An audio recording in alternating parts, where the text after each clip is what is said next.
பூஞ்சோலை மாணவர்கள் அனைவருக்கும் வணக்கம். இன்னைக்கு 14 மே 2025 புதன்கிழமைக்குரிய நியூஸ் பேப்பர் வந்து பார்க்க போகிறோம். சரிங்களா? ஸோ ஹெட்லைன்ஸ் என்ன அப்படின்னு சொல்லி பார்த்தீங்க அப்படின்னா, 9 பேருக்கு சாகும் வரை ஆயுள் தண்டனை, பொள்ளாச்சி பாலியல் வழக்கில் நீதிமன்றம் தீர்ப்பு. சரியா? இனிமேல் யாருமே தமிழ்நாட்டில் கிடையாது, இந்தியாவில் கூட இந்த மாதிரி ஒரு செயல்பாடை செய்யக்கூடாது அப்படின்ற மாதிரி கொடுத்தது தான் இந்த தீர்ப்பு. சரிங்களா? சரி, ரைட், ஓகேங்க. இதில் நம்ம எக்ஸாம் பாயிண்ட் ஆஃப் வியூவில் அப்படின்னு சொல்லி எந்த ஆர்டிக்கிளும் எதுவும் கொடுக்கல. சரிங்களா? இது மேலோட்டமாக நம்ம நியூஸாக மட்டும் பார்த்துக்குவோம். இந்த இது பாருங்கள், ரொம்ப முக்கியமானது. அதாவது உச்சநீதிமன்றத்தின் தலைமை நீதிபதி சஞ்சீவ் கண்ணா செவ்வாய்க்கிழமை பணி ஓய்வு பெற்றார். உச்சநீதிமன்றத்தின் 52வது தலைமை நீதிபதியாக PR கவாய் பதவியேற்க உள்ளார். சரிங்களா? ரொம்ப முக்கியமானவர். 52வது தலைமை நீதிபதி யாரு அப்படின்னா PR கவாய். சரியா? உச்சநீதிமன்ற தலைமை நீதிபதி. இன்னொன்று பாருங்க, இது ரொம்ப முக்கியங்க. என்ன அப்படின்னா, பிரதமர் மோடி பஞ்சாப் மாநிலத்தில் இருக்க ஜலந்தர்ல ஆதம்பூர் விமானப்படை தளத்தை வந்து போய் பார்வையிட்டிருக்காரு, வீரர்களோட உரையாற்றியிருக்காரு. எதுக்காக மெயினாக அதை சூஸ் பண்ணாரு? அதாவது மிச்ச நிறைய விமானப்படை தளத்துக்கு போயிருக்கலாம், எதுக்காக இந்த ஜலந்தர் ஆதம்பூர் விமானப்படை தளத்தை சூஸ் பண்ணாரு அப்படின்னா, இது பாகிஸ்தான் பார்டர்ல இருந்து கரெக்டாக 100 கிலோமீட்டர் டிஸ்டன்ஸ்ல தான் இருக்கு. ரொம்ப பக்கத்தில் இருக்கக்கூடிய ஒரு விமானப்படை தளம் தான் இந்த ஆதம்பூர் விமானப்படை தளம். இன்னொன்று என்னன்னா, பாகிஸ்தான் வந்துட்டு இந்த விமானப்படையை வந்து நாங்கள் தாக்கிட்டோம், மிகப்பெரிய பாதிப்புக்கு உள்ளாயிருச்சு இந்த ஆதம்பூர் விமானப்படை தளம் அப்படின்னு சொல்லி சொன்னாங்க. பட் அதுக்கு வந்து அப்பயே மறுப்பு தெரிவிச்சிருந்தாங்க இந்தியா. அப்படிலாம் கிடையாதுங்க, நீங்கள் வேணால் நேரம் வந்து பாருங்கள் அப்படின்னு சொல்லிட்டு. ஸோ அதை ஒரு எடுத்துக்காட்டுற விதமாக தான், எந்த பாதிப்பும் இல்லை, தாக்குதலுக்கு உள்ளாகலன்னு ஒரு எடுத்துக்காட்டுற விதமாக ஜலந்தர் ஆதம்பூர் விமானப்படை தளத்தை போய் பார்வையிட்டிருக்காரு பிரதமர் மோடி. ஸோ இந்த மாதிரி ஒரு சில ஆட் அண்ட் அவுட்டான கொஸ்டின்ஸ் கண்டிப்பாக கேட்பாங்க. அப்போது ஆதம்பூர் விமானப்படை தளம் எந்த மாநிலத்தில் இருக்குது அப்படின்னு கேட்டாங்கன்னா பஞ்சாப் மாநிலம். ரொம்ப முக்கியமானது. அடுத்து CBSE தேர்வு முடிவு வந்து வெளியே வந்திருக்குங்க. அதில் பார்த்தீங்க அப்படின்னா நம்ம சென்னை மண்டலம் 3வது இடத்துல இருக்குது. இது எக்ஸாம் பாயிண்ட் ஆஃப் வியூவில் கேட்பாங்கன்னு தெரியல, பட் நீங்கள் மெயின்ஸ் எழுதுனீங்க அப்படின்னா உங்களுக்கு யூஸ் ஆகும். ஃபஸ்ட் இடத்துல எது அப்படின்னா விஜயவாடா மண்டலம் இருக்குது முதல் இடத்துல. இந்த 12ஆம் வகுப்பு பொது தேர்வு தேர்ச்சியில் 99.60%. 2வது இடத்துல திருவனந்தபுரம் மண்டலமும், 3வது இடத்துல சென்னை மண்டலமும் இருக்குது. சரியா? சரி, ரைட், ஓகேங்க. அடுத்து முக்கியமான இது என்ன அப்படின்னு சொல்லி பார்த்தீங்க அப்படின்னா, இந்த இது மதுரையில் வந்து பார்த்தீங்க அப்படின்னா மே 16 இந்திய ரஷ்ய பல்கலைக்கழக கல்வி கண்காட்சி நடைபெறுது. சரியா? ரொம்ப முக்கியமானது. அப்போது இந்திய ரஷ்யாவோட பல்கலைக்கழக கல்வி கண்காட்சி எங்கே நடைபெற போகுது அப்படின்னா மதுரையில் நடைபெற போகுது. சரியா? சரி, ரைட், ஓகே. அடுத்து இந்தது ரொம்ப முக்கியமானது. என்ன அப்படின்னா, ரீசண்டாக இந்த கேலோ இந்தியா விளையாட்டு போட்டி, தேசிய அளவிலான கேலோ இந்தியா விளையாட்டு போட்டி எங்கே நடந்துச்சு அப்படின்னா பீகாரில் நடந்துச்சு. ரொம்ப முக்கியமான இன்ஃபர்மேஷன். சரியா? இதில் வந்து மதுரை மாவட்டத்தை சேர்ந்த ரோஷினி அப்படின்ற பள்ளி மாணவி வந்து பார்த்தீங்க அப்படின்னா 200 மீட்டர் நீச்சல் பிரிவில் தங்கப்பதக்கம் வாங்கியிருக்காங்க. அது போக இந்த 400 மீட்டர் ஃப்ரீ ஸ்டைலில் வந்து பார்த்தீங்கன்னா தீக்ஷா, தயனிதா, ஸ்ரீநிதி இவங்கெல்லாம் சேர்ந்து வெண்கல பதக்கம் வாங்கியிருக்காங்க. ஸோ மேபி கேட்கலாங்க, ரோஷினி அவங்க வந்து எந்த விளையாட்டை தொடர்புடையவங்க அப்படின்னு சொல்லி கேட்டாங்கன்னா நீச்சல் விளையாட்டுடன் தொடர்புடையவங்க. சரியா? சரி, ரைட், ஓகே. அதே மாதிரி கேலோ இந்தியா விளையாட்டு போட்டி எங்கே நடைபெற்றுச்சு அப்படின்னா பீகாரில் நடைபெற்றுச்சு. அடுத்து இந்த இது ஞாபகம் வச்சுக்கோங்க, அடிக்கடி நியூஸ் பேப்பரில் வருது. என்னன்னா, முதுமலை புலிகள் காப்பகம் தெப்பக்காடு யானைகள் முகாம். சரியா? அப்போ தெப்பக்காடு யானைகள் முகாம் எங்கே இருக்குது அப்படின்னு சொல்லி கேட்டாங்கன்னா நீலகிரி மாவட்டம். சரியா? முதுமலை புலிகள் காப்பகத்தோட ஒரு பார்ட்டாக இருக்கிறதா இந்த தெப்பக்காடு யானைகள் முகாம்.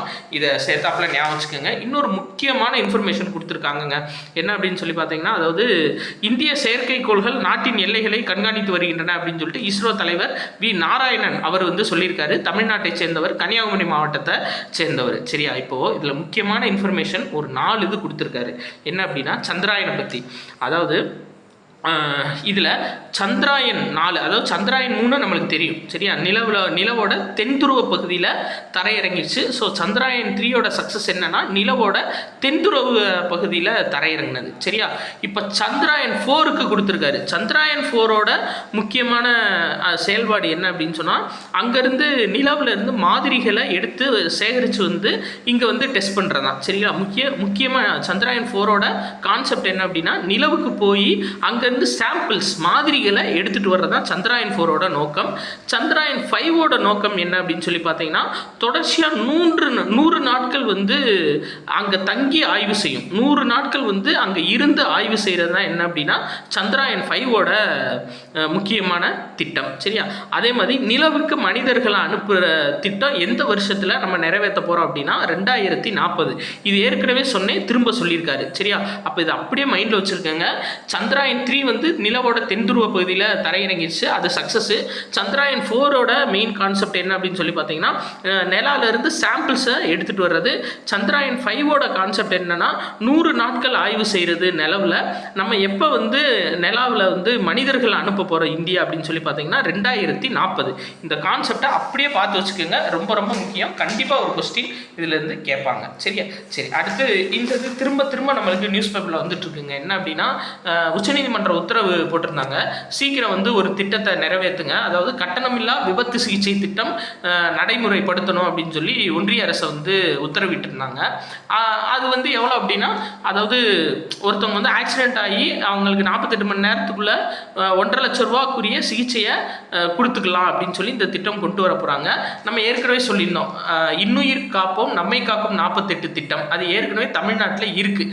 அதாவது 48 மணி நேரத்துக்குள்ளே ஒருத்தவங்க ஆக்சிடென்ட் ஆகி வந்தாங்க அப்படின்னா அவங்களுக்கு 2 லட்ச ரூபாய்க்கான உதவி, அதாவது திட்டம், அதாவது 2 லட்ச ரூபாய்க்கான சிகிச்சை வந்து பண்ணிக்கலாம். சரிங்களா? ஒன்றிய அரசு 1.5 லட்சம் சொல்லியிருக்காங்க, தமிழ்நாடு அரசு 2 லட்சத்துக்கு ஏற்கனவே திட்டம் இயற்றிட்டாங்க. சரியா? சரி, அடுத்து இந்த இது கொடுத்துருக்காங்க. என்ன அப்படின்னா, மகளிர் சுய உதவி குழுக்களுக்கு கடன் உதவி அப்படின்னு சொல்லி கொடுத்துருக்காங்க.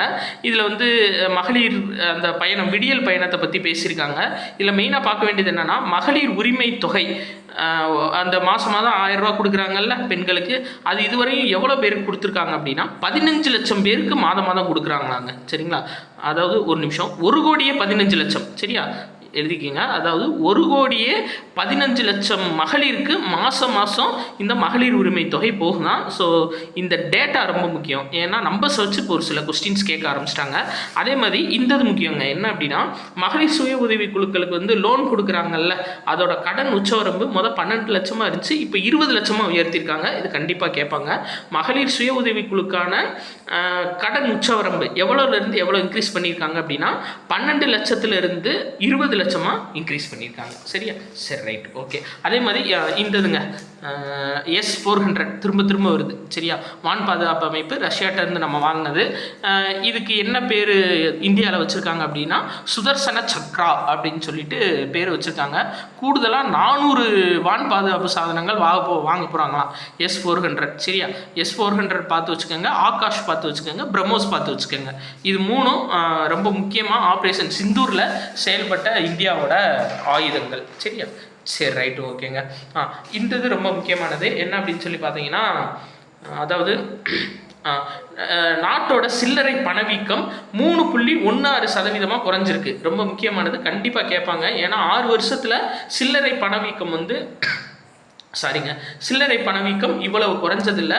ஃபஸ்ட்டு டைம் இந்தியாவோட சில்லறை பணவீக்கம் 3.16% குறைஞ்சிருக்கு. சரியா? இதுக்கு முன்னாடி பார்த்தீங்கன்னா ஏப்ரலில் 4.83 இருந்திருக்கு, மார்ச்சில் வந்து பார்த்தீங்கன்னா 3.34% இருக்குது. ஃபஸ்ட்டு டைம் 3.16% இருக்குது. இதுக்கு காரணம் என்னென்னா ரேட்டு, அதாவது முக்கியமாக சில்லறை பணவீக்கம்னா உணவுப் பொருட்கள், பருப்பு வகைகள், பழங்கள், இதோட ரேட்டு குறைஞ்சது தான் காரணம். சரியா? ப்ரொடக்ஷன் அதிகமாகி ரேட்டு குறைஞ்சிருக்கு, அதனால் சில்லறை பணவீக்கம் குறைஞ்சிருக்கு. சரியா? சரி, ரைட், ஓகேங்க. மறுபடியும் அதான் கொடுத்துருக்காங்க. 52வது தலைமை நீதிபதியாக யார் பதவி ஏற்க போகிறாங்க அப்படின்னா கவாய் வந்து பதவி ஏற்க போகிறாரு. சரியா? சஞ்சீவ் கண்ணா ரிட்டையர் ஆகிறாரு.